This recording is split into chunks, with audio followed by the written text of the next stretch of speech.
nabadeedahaa ayaa wax ka soo jawaabay oo weliba si khaldan uga soo jawaabay cid aanan ugu talagelin baaqayagu baaq nabadeed buu ahaa nabad nala qaatuu ahaa xabad joojin buu ahaa beesha Sacad Yuunis ayuu ku wajahan waxaan ogaanay baaqayagii inuu noqday malmalkii aanu shidday gungumayaal buu ka soo baxay qaar baa suuxay boqor Faysal Ismaan Baraak ayaa soo galay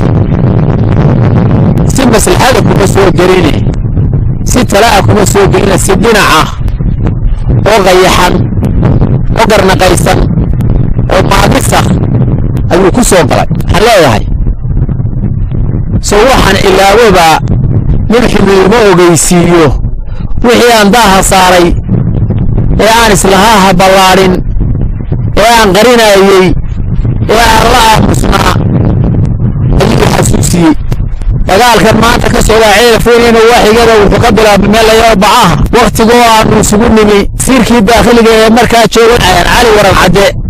guddi baanu u samaynay dhexdhexaad bay ahayd Faysal baa ku jiray boqor Faysal iyagoo gartii aan la sheegin oo ay qarsoon tahay raggii fikiyey ee gartii sheegay kowgu ka aha markaatiyaal bay leedahay markuu yiri qolada Sacad iska tuudageedu ku foortay ku jeeda intaan gartii la sheegin baa dagaalkii dogodo lagu hoobtay dhacay ee gubashada keenay ee dilka keenay ee dhaawaca keenay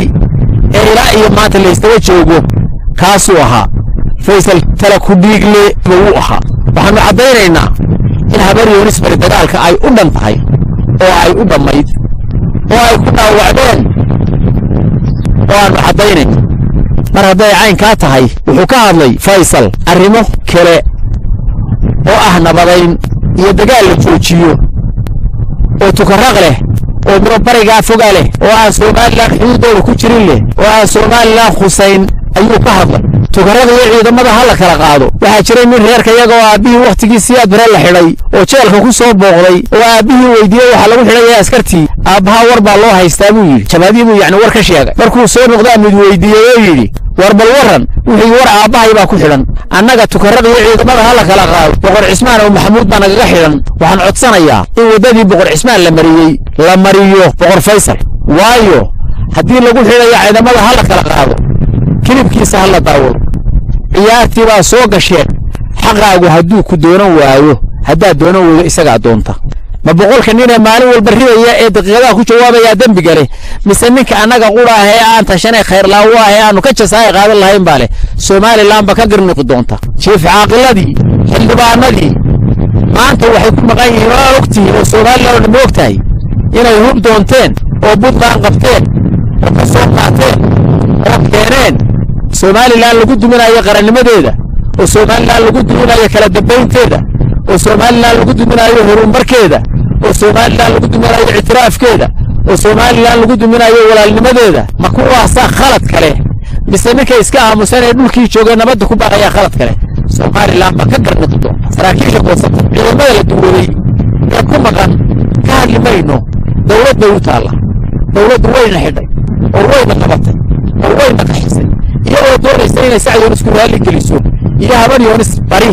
laakiin kagama helin faa'iido kagama helin garowshiyo kagama helin maslaxaad nabadii aan shuruud lahayn iyo baaqeediya halkii biga yaala hadday shuruud leedahay waxa weeye shuruudeedu maanta waxaan ogolahay in habar Yuunis bari oo dhammi soo fadhiisato ee aan Sacad Yuunis soo fadhiisan boqor Faysal warinta halkaas ay geysay waa shuruud nabadgelyada ku xidhan habar Yuunis bari baa soo fadhiya